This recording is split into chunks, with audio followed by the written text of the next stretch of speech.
টানা রেকর্ড ভাঙা বৃষ্টিতে যশোরের ৮টি উপজেলা ভয়াবহ জলাবদ্ধতার কবলে পড়েছে। ভবদাহ অঞ্চলসহ বিস্তীর্ণ এলাকা পানির নিচে তলিয়ে গেছে।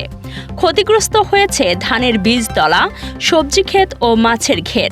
পানিবন্দী হয়ে পড়েছেন লাখো মানুষ। এ পরিস্থিতিতে রোববার জেলা প্রশাসকের সম্মেলন কক্ষে জেলা দুর্যোগ ব্যবস্থাপনা ও আইন শৃঙ্খলা কমিটির সভা অনুষ্ঠিত হয়। সভায় জেলা প্রশাসক মোহাম্মদ আশেক হাসান জানান, গত 2 দিনে যশোরে 199 মিলিমিটার বৃষ্টিপাত রেকর্ড হয়েছে। ইতোমধ্যে ভবদাহ অঞ্চলে 27 টন চাল বিতরণ করা হয়েছে এবং দুর্যোগ মোকাবেলায় জেলার সংশ্লিষ্ট সরকারি কর্মকর্তা কর্মচারীদের ছুটি বাতিল করা হয়েছে। ইউএনওদের ক্ষতিগ্রস্ত কৃষক ও পানিবন্দী মানুষের পাশে থাকার নির্দেশও দেওয়া হয়েছে। জলাবদ্ধতার কারণে সাপের উপদ্রব বেড়ে যাওয়ায় প্রতিটি উপজেলা হাসপাতালে অ্যান্টিভেনমের মজুদ বাড়ানোর নির্দেশ দেওয়া হয়েছে। সভায় জুন মাসের আইন শৃঙ্খলা পরিস্থিতি পর্যালোচনায় খুন, ডাকাতি, ছিনতাই ও মাদক সংক্রান্ত অপরাধ বৃদ্ধিতে উদ্বেগ প্রকাশ করা হয়।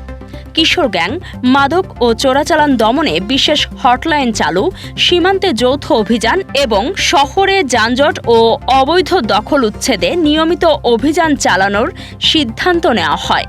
পুলিশ সুপার সৈয়দ রফিকুল ইসলাম জানান, আগামী 16 জুলাই রথযাত্রা উপলক্ষে জেলা জুড়ে নিশ্ছিদ্র নিরাপত্তা ব্যবস্থা গ্রহণ করা হয়েছে।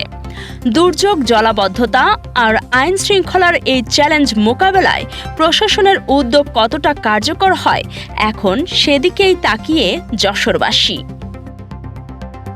রোহিত হোসেন রনির তথ্য ও ভিডিও চিত্রে কাজী সাইমা, রাতদিন নিউজ। নির্ভুল রোগ নির্ণয় সঠিক চিকিৎসার প্রথম ধাপ, আর এই নিশ্চিত স্বাস্থ্যসেবার জন্য কুইন্স হসপিটাল কেন আপনার প্রথম পছন্দ হবে।